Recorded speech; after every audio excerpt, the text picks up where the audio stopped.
this? How do you like class? Is it okay?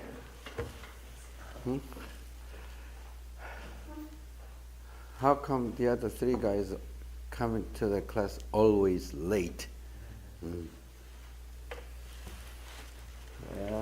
Have any questions? Okay. Let's continue discussion about the ion implantation. Let's see. So the beauty of ion implantation is that we can operate the doping process at room temperature. That is a big thing. And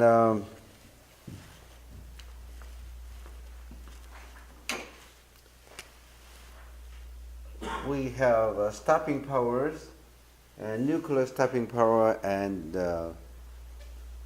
electron stopping power, according to the LSS theory.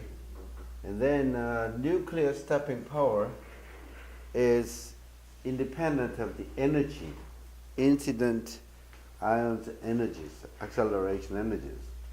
But the electron stopping power is proportional to square root of energies, something like that.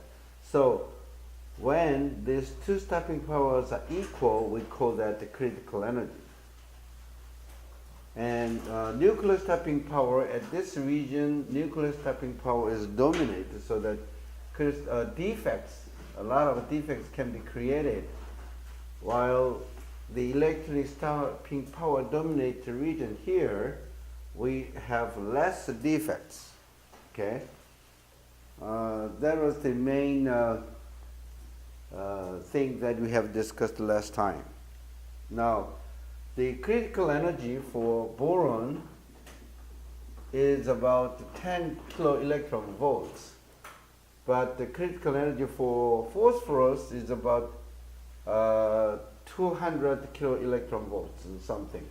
Okay, antimony or arsenic, that reaches up to 500 kiloelectron volts.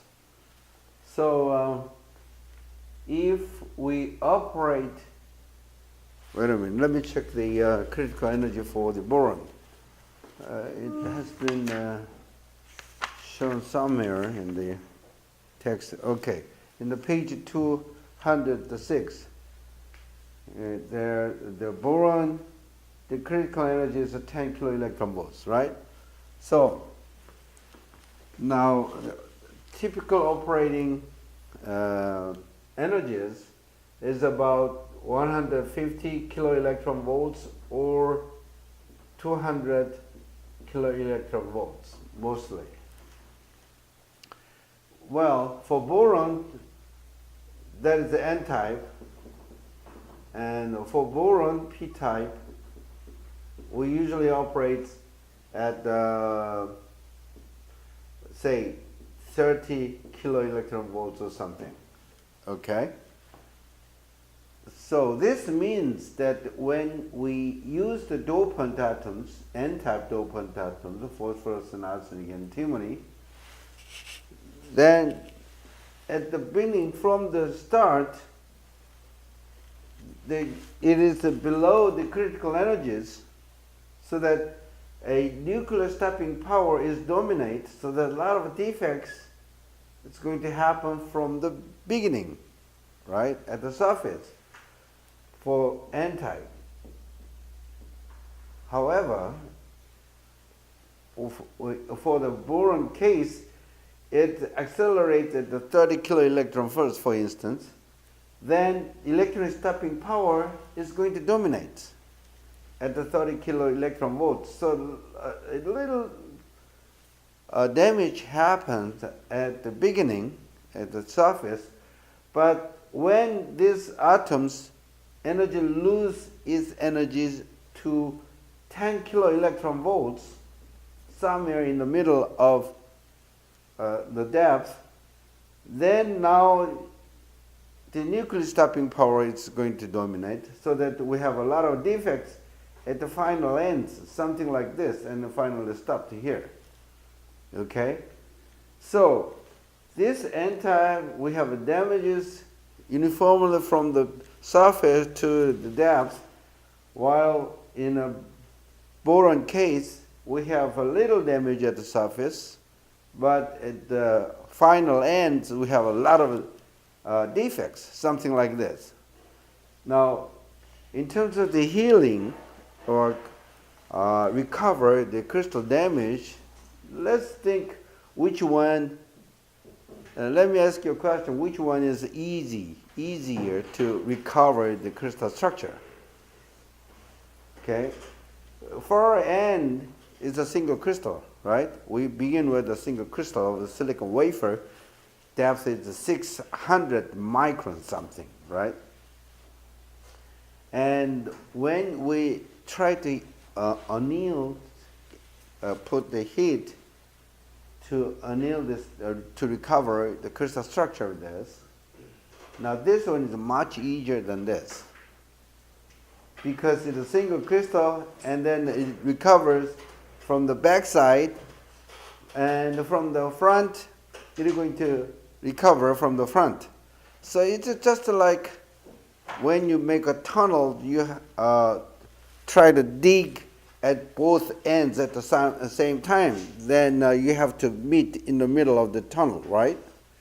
That is very difficult. If you try to dig the tunnel from one end and then just unidirectionally you dig it, then you don't have to worry about the meeting at the center of the tunnel. But if you try to dig the tunnel from both ends, now you have to worry, you have to meet this, somewhere in the middle, right? So in terms of the recovering the crystal structure, this one is very much difficult. This is easier, in this case is easier, this case is easier than this case. That's what happens. And we are going to discuss about the recovering at the end of this lecture today. Okay, that is the main point. Now, if you look into the page 200, wait a minute, what is the page number? We don't have a page number here?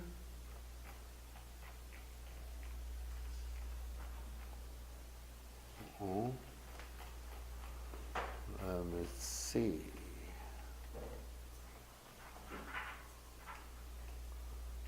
Okay, I think in this slide we don't have a page numbers. The range and also P is here. Now, this is the general formula from the LSS theory that also P, the projected range, that is the important. That is the distance from the surface normal, right? That is related to the junction. So also P has a relation with the R, the total range, total distance that the atoms travels inside the host matrix, that is R. And the B is a phenomenological number, okay? So you can relate the R with R sub P with equation 11. That's the conclusion of the LSS theory. And delta R sub P is the half width at half width of the concentration maximum in the Gaussian profile. When you implant the atoms in the substrate, then you usually have the Gaussian profile like a bell type, like that, okay? And delta RP here has a definition that the half maximum concentration and half width of that at half maximum concentration, okay? And then we have equations, and this says 2 delta RP, okay? the concentration becomes 1/10 of the maximum, and 3 delta RP, then the concentration becomes 1/100th of the maximum. And if you go down to 4.8 delta RP, we are moving. Now this is a profile that we have. Here is the maximum. And delta RP is the distance here. Okay? At the half maximum concentration. And here the 1/10 of delta RP means if you go to the top and top, okay, something like that, then the concentration is going to be something like that. So that this relation says we do not have this wide range to the lateral directions. Okay, it's a kind of self-aligned concentration becomes very steep, something like this, instead of this. Okay, that is one of the advantage of the ion implantation too. That is one of the advantages. It doesn't spread wide range. That's what it says. Okay. Projected range and standard deviation in projected range for various ions and the silicon. You can see the boron, phosphorus in this table, and arsenic and antimony. That's the important dopant atoms. Okay.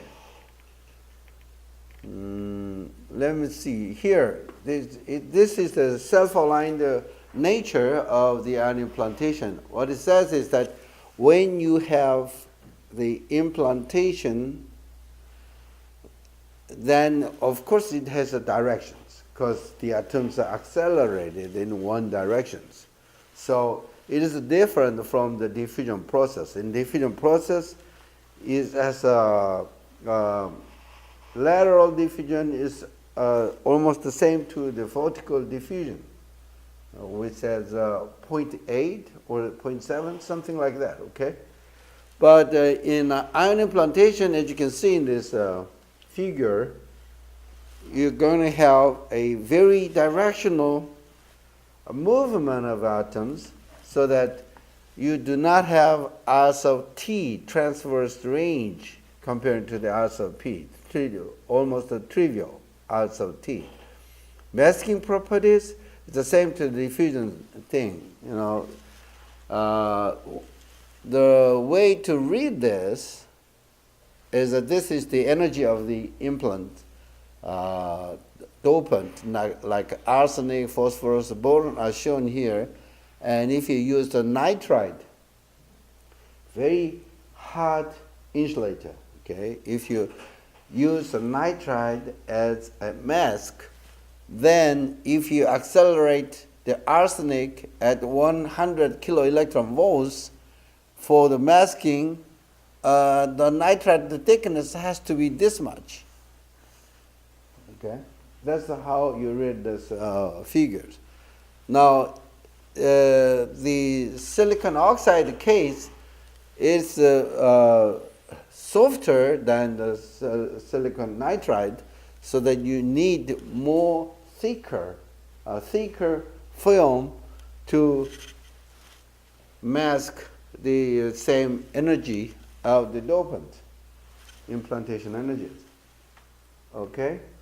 Now, this is one of the beautiful things of the ion implantation. You can use, this is one of the photoregists, okay? You can use the photoresist directly as a mask. So you can see in this figure that, for example, if you accelerate the arsenic 100 kiloelectron volts, the photoresist thickness that you need is about 2 to 3,000 angstrom. It'll do. It'll mask the implantation. Why is it important? Let's just think the case where if you want to use the silicon oxide as mask, for example, okay? Now the first process is going to be deposition of silicon oxide. And that can be done by thermal oxidation or CVD process. We're going to discuss about this process later. And then anyway, we have to deposit some silicon oxide on top of the silicon first, and then we have to do the lithography. Lithography means we have to do the PR coating and exposure, all those things, and then the develop the PR and all those things we have to do. So after that lithography, we have to etch silicon oxide. And then after etch, we have to remove or strip photoresist that we have used.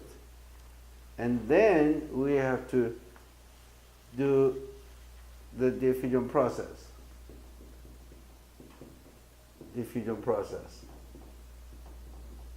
That's how we can localize the dopant atoms in a certain area of the silicon, something like this. And then of course we have to do the final step, remove the mask, silicon oxide. So at least we need this 6 steps to make a doping, to do the doping, localize the doping on the silicon, semiconductor silicon wafer. But if you use the implantation instead of diffusion process, now look how this whole process can be simplified with the ion implantation. You don't need silicon oxide deposition. You are going to use the photoresist as the mask. So the first thing is you are going to do the lithography. And then ion implantation. All right? And then strip the PR. And then in this case you have to do the annealing for activation or recover the damage, crystal damage. This is it you have to do. And comparing to this diffusion process, the whole process is much simplified with this ion implantation, and that is the important part. Okay, so in a modern industry, the ion implantation is used instead of a diffusion process. Okay. Oops. What happened? Okay, here we go. In the book, the next topic is going to be the channeling and the tailing. The channeling, if you look into the single crystal of a silicon wafer along the one directions, you can see the atomic arrangement is something like this, okay? That we know the diamond cubic structure silicon in one along the let me say, atomic figure configuration in the diamond type lattice field of the 110. This is 110 directions figure. Okay. Now, one thing you have to notice is that you can see the very big hole here. So if you implant the ions to the right angle of this 110 surface of a single crystal silicon, then the implant ions is going to hit at this tunnel, then it go all the way through to the depth. Okay, it is not going to collide any host matrix, because the dopant atom is much less than this hole. So it's just like a highway for the accelerated dopant atoms. So it can have a very deep, it stopped at the very far from the distance, from the surface, okay? And that distance cannot be calculated, or we cannot expect any distance from this channeling phenomenon, the distance that the atom can travel in any way. So we cannot estimate any junction depth if this channeling thing happens, okay? But if you look into the 10-degree tilted to the right angle of 110 surface, then you can see there's no holes that the dopant atoms can see, right? So all you have to do is just tilt the wafer just a 10 degrees or something for the ion implantation. That's all you have to do to prevent this channeling thing, okay? You have to prevent this channeling thing anyway. Otherwise, you cannot control the junction depth with the implantation energies. Okay, the typical example has been given here. Now, this is a example that observe the range distribution of 500 kiloelectron volts potassium atoms. I don't know why these people do the experiment with the potassium atoms on the tungsten, but this is the typical example of the channeling thing. The A is the normal Gaussian profiles that we're going to have, okay? And the B is what happens because of the channeling, all right? And C is, we're going to discuss about the C, but it's somewhat related to the channeling and tailing that we're going to discuss later. So this is the typical example that we can have when you implant the potassium in the tungsten. Does tungsten has a FCC structure? I think it has a FCC structures. And along the 111 directions, then the A should be the profile that we can expect from the LSS theory. But in reality, we have a B and C, so that this weird profile of the dopant atoms resulted, okay?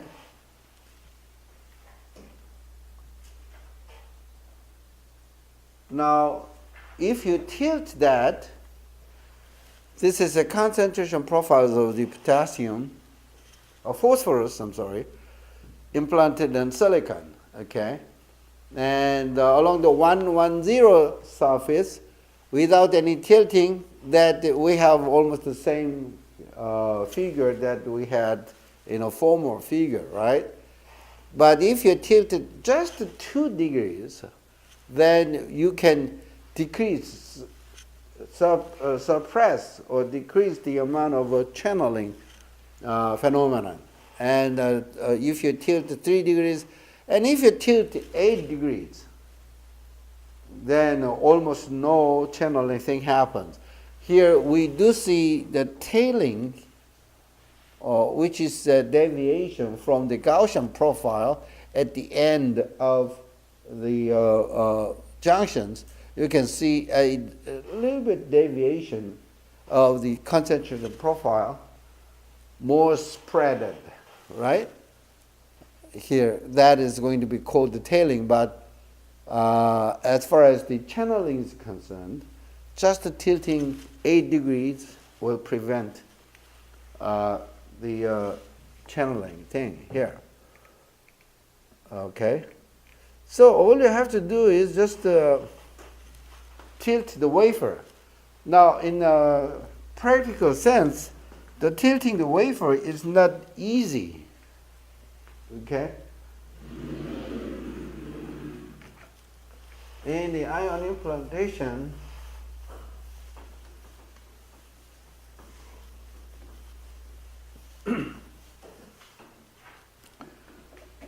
now ion implantation happens right here, and if you set this right angle like this, then we discussed we're going to have a channeling. So we're going to tilt this with respect to the incident angle. This is the angle to be tilted. And as we discussed here, it should be around the 10 degrees. Okay? And if this is the surface of the wafer, then the implantation beam is going to be scanned all over this wafer, something like this. That's what the ion implantation, okay? Now, if you tilt this, then the distance from here, the gun's ion implantation gun is supposed to be here, and then it's supposed to scan like this, right? And then if you tilt the wafer at 10 degrees, then the distance to here and here is going to be different if you tilt with respect to this plane, right? So if the distance is different, then the energy will be different. And so you're not going to have a uniform concentration of dopant atoms. How do you get around this problem? Well, it's easy. When you grow the Czochralski single crystal, something like this, in 100 or 111 directions, before people come to know about this channeling, they slice the ingot in this fashion, okay? But instead of tilting at the ion implantation, now people, what they do is they cut this a 10 degrees, tilted like this, okay? Then if you do the normal right angle to implant the right angle to the surface, then the wafer, it has the same effect that tilted to 10 degrees. So that's what really happens in the industry, okay, to prevent the channeling. Let me discuss about the tailing. Now, this is the experimental data. It says if you accelerate the boron 200 kiloelectron volts, that is the pretty high energies than the normal practice, right? We usually do the 30 kiloelectron volts, but for the experiments, they do this. For the borons, you see, this is the LSS theory can predict this Gaussian profile, but you see a little bit spread at the end, okay? And we call this tailing. And the phosphorus, It's much severe. This phenomenon is severe in phosphorus than the boron. And as you can see in the Gaussian profile, it has a more distance at the spread than the boron. Okay, and this is the arsenic. It's about the same to the boron. So the phosphorus is really has a tailing effect, is more than the other boron or arsenic. Experimentally observed the tail may be due to unwanted channeling, enhanced diffusion during anneal due to damage, and about this it's going to be. It has been discussed in the chapters later. Here in the chapter, let me see, in the note, chapter 9, crystal damage by ion implantation and recovery section. And in that chapter, this unwanted channeling or the enhanced diffusion phenomenon has been explained theoretically. Okay, it's well explained. So if you are interested, you can go for that chapter after this. Following this chapter, but right now we are not going to discuss about the details of why we do have a tailing, but the important we have to prevent this tailing somehow, and this tailing is important because it happens at the final end. Okay? Final end means, for example, if you start out with the silica wafer doped on a certain level during the Czochralski growing, okay? So you have a silica wafer doped, the substrate doping. You always start with the doped substrate. You never started the pure silicon to make a transistors, right? So you have a doped silicon so that you have a certain level of dopant.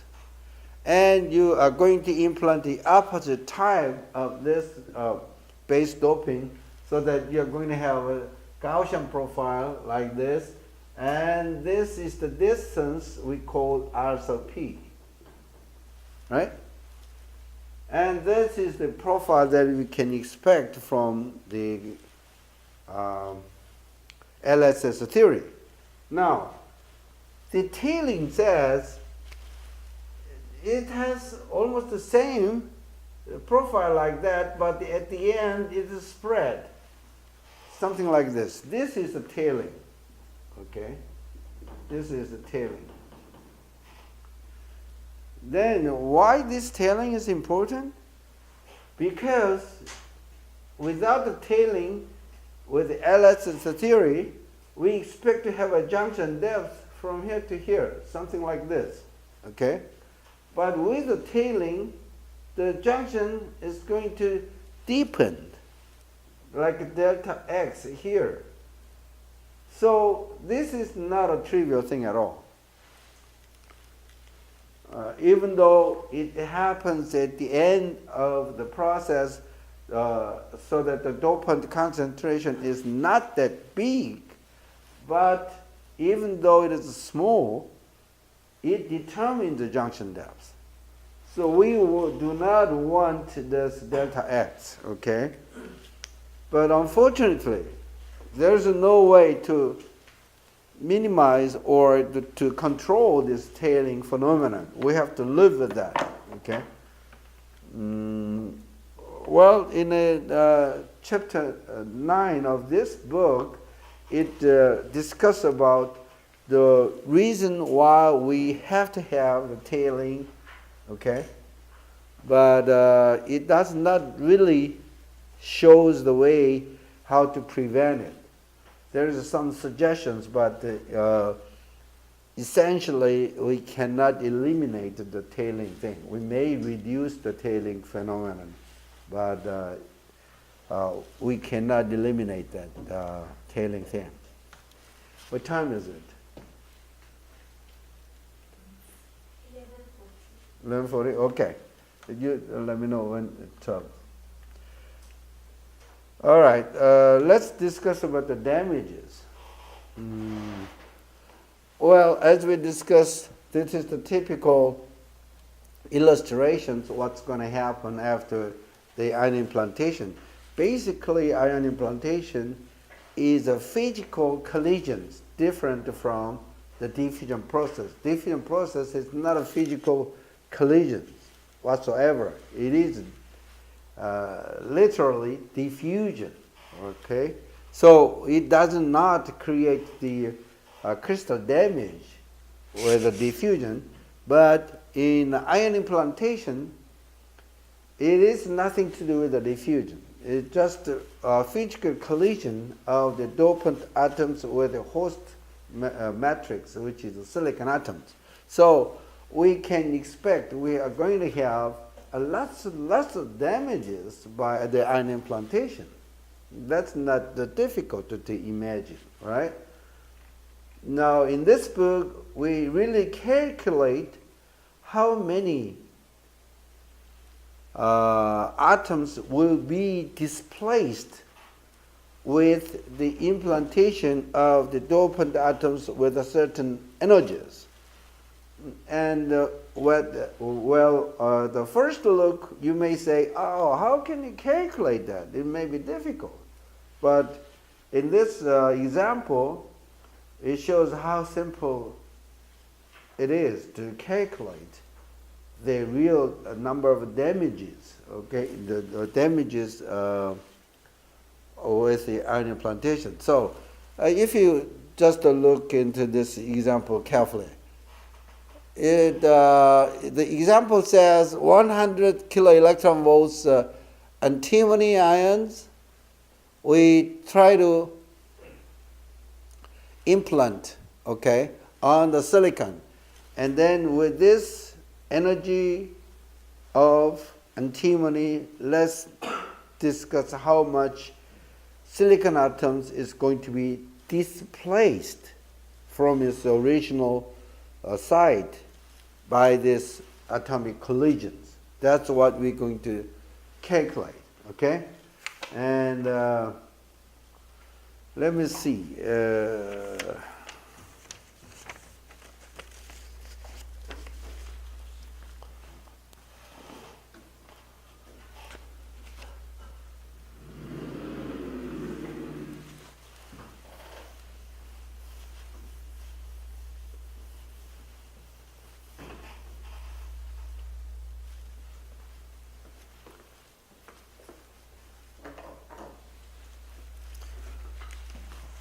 In this example, we start out 100 kiloelectron volts antimony, and we know the nuclear stopping power of this energized antimony is going to be 0.2 kiloelectron volts per angstrom. Okay, and lattice spacing of silicon atoms is about 2.5 angstrom.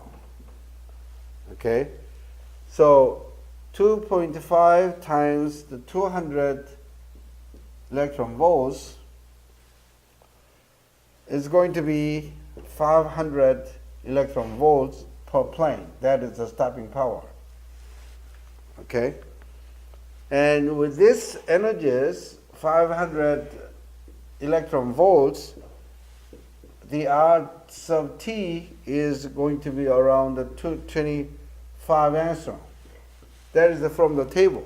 If the antimony is energized at 500 electron volts instead of 100 kiloelectron volts, that 500 antimony atoms will have the R sub T and also P is going to be about 500 angstrom. Okay? And number of coils, according to LSS theory, that is E over 2ED. And that E is the energy, and ED is the bonding energies of the silicon. And that is about 15 electron volts for silicon. Okay? So, from this figure, what we can see is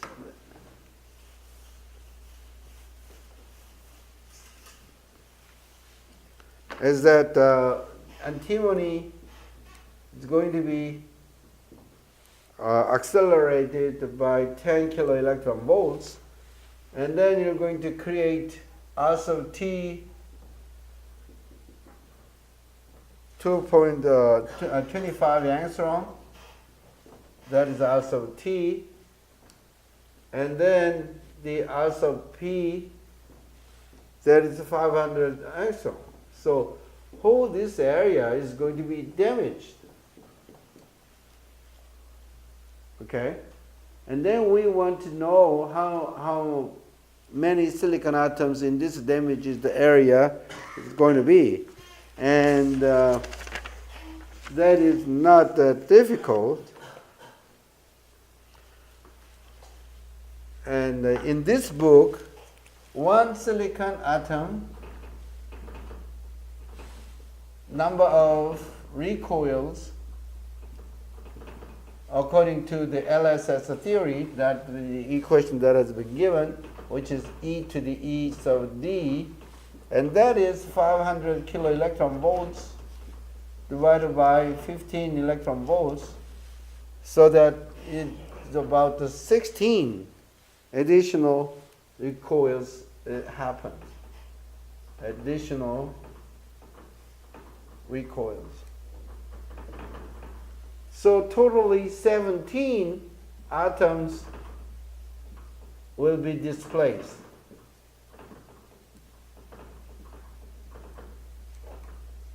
Okay? And then that 17 atoms is inside the volume, where this volume can be calculated like a pi 25 angstrom square 500 angstrom, the height. And that is angstrom to the third. Okay? So this volume contains 17 displacement, and if you calculate the atomic spacing so that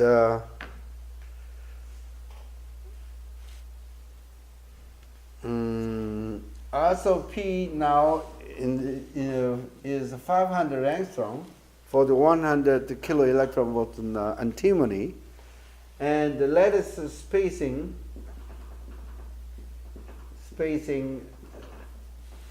is about 2.5 angstrom. That we have the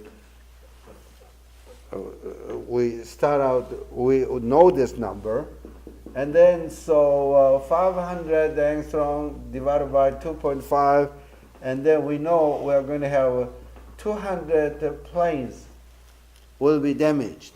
Okay? Will be damaged.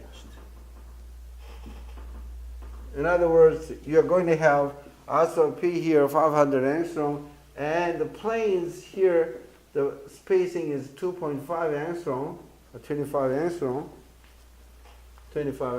so 25 angstrom.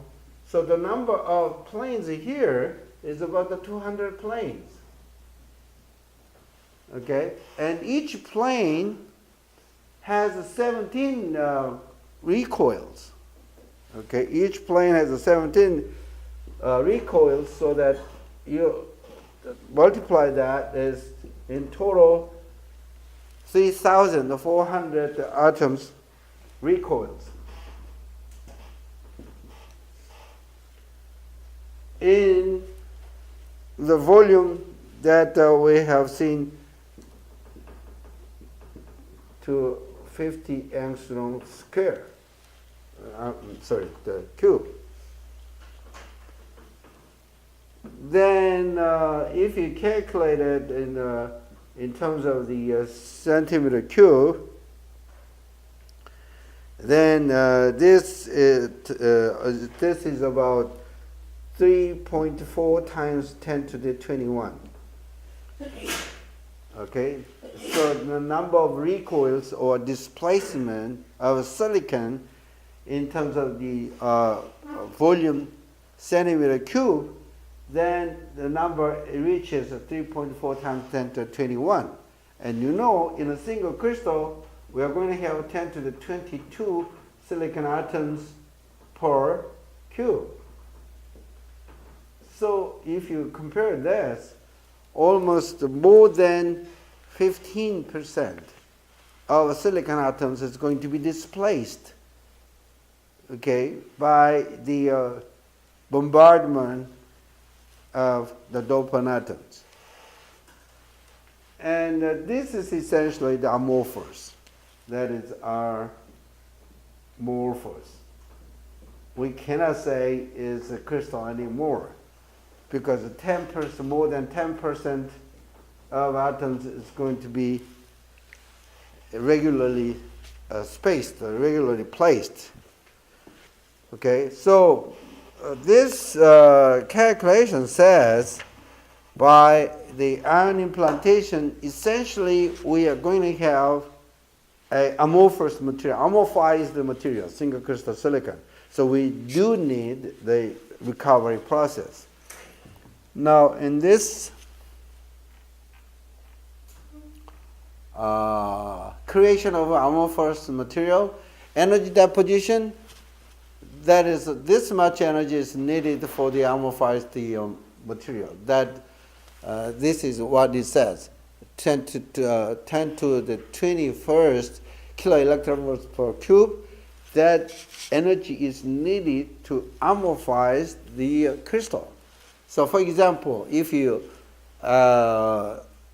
do the ion implantation with 100 kiloelectronvolts of antimony, the alpha P is that, and then those to make amorphous is going to be 10 to 21st, things like this. So the total dose to amorphize the silicon, in case of antimony, you have to do the 3.3 times the 10 to 14 per square centimeter. This much antimony is needed to amorphize the silicon. That's how you read this example. Now, if you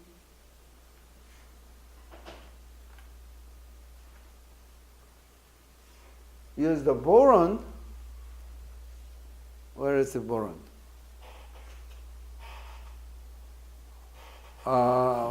It turns out that the higher doses are needed for the boron. Okay. Actually, wait a minute.